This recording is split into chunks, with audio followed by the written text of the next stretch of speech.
Hi friends, నమస్తే.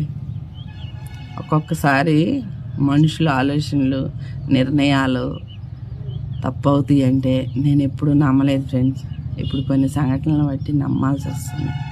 ఏది ఎప్పుడు ఏం చేయాలో దేవుడికి తెలుసు ఫ్రెండ్స్. మనకి ఏం తెలియదు. మనం నిమిత్త మాత్రం ఎన్నో అనుకుంటాం ఫ్రెండ్స్. అవన్నీ నిజం అనుకోవటం కూడా తప్పే ఫ్రెండ్స్. నిజాలు, అబద్ధాలు, నిర్ణయాలు, ఎప్పుడు ఏం జరగాలి, ఎవరికి ఏ శిక్ష చేయాలనేది ఆ పైవాడికి తెలుసు ఫ్రెండ్స్. కానీ మనసుతో ఆలోచిస్తే మనం అది ఒప్పుకోలేము. ఎందుకు ఒప్పుకోమంటే మన మనసు అలా అనిపిస్తుంది. కానీ ఫ్రెండ్స్, అన్నిటికన్నా ముఖ్యంగా ఏంటంటే ఏది జరిగిద్దో ఫ్రెండ్స్ దానికి తలంచుకుంటా పోతే వాళ్ళ జీవితం ఏదైద్ది అనేది మాత్రం కరెక్ట్ ఫ్రెండ్స్. నా మాటల్లో, నా వీడియోస్లో ఎవరికైనా తప్పు అనిపిస్తాయి